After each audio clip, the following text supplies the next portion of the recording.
আমাদের পাঠশালা সাকিবের পাঠশালা। সাকিবের পাঠশালা। আমি মেট্রো রেলে চড়তে যাচ্ছি, কি মজা! শোনো সাকিব, সব সময় দাদুর হাত ধরে থাকবে। দাদুকে ছাড়া কোথাও যাবে না। অপরিচিত কারো দেয়া কিছু খাবে না। কোনো বিপদ হলে সর্বপ্রথম আল্লাহকে স্মরণ করবে দাদু ভাই। ঠিক আছে দাদি। আমিও তো মেট্রো রেলে চড়তে যাচ্ছি, আমাকে কেউ উপদেশ দিচ্ছে না কেন? বিমান চড়বো রেলে, আল্লাহ জানে কি আছে রেলের কপালে। চলো দাদু ভাই, বিসমিল্লাহ বলে রওনা দেই। চলো, আল্লাহ হাফেজ সবাইকে। আল্লাহ হাফেজ। ফি আমানিল্লাহ।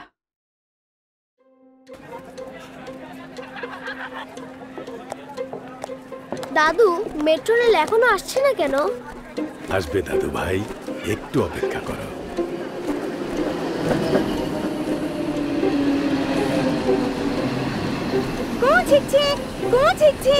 ওই যে রেল আসছে। কি মজা, কি মজা, মেট্রো রেল আসছে।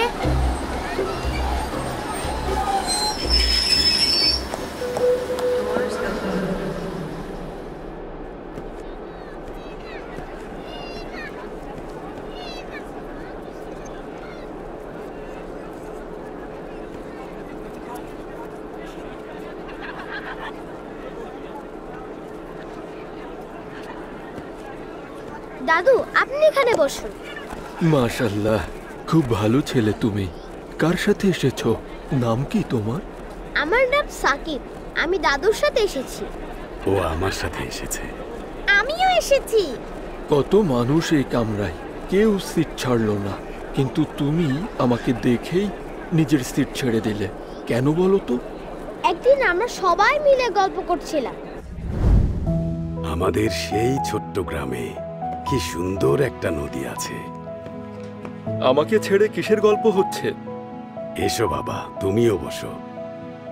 আমাদের গ্রামের গল্প বলছি। বসো বাবা, বসো। সাকিব, তুমি উঠে বাবাকে বসতে দাও। আমি কেন? মা আছে, আপু আছে, ওদেরকে উঠতে বলো।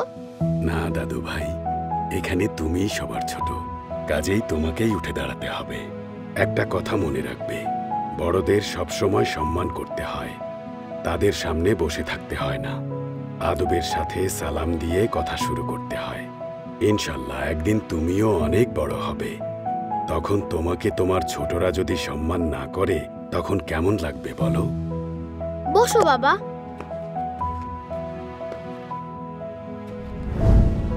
এর জন্যই আমি সবসময় বড়দের সিট ছেড়ে দিই। আলহামদুলিল্লাহ, চমৎকার পারিবারিক শিক্ষা। তাহলে আমিও আমার সিটটা ছেড়ে দিচ্ছি, যারা আমার চেয়ে বড় তারা বসতে পারেন।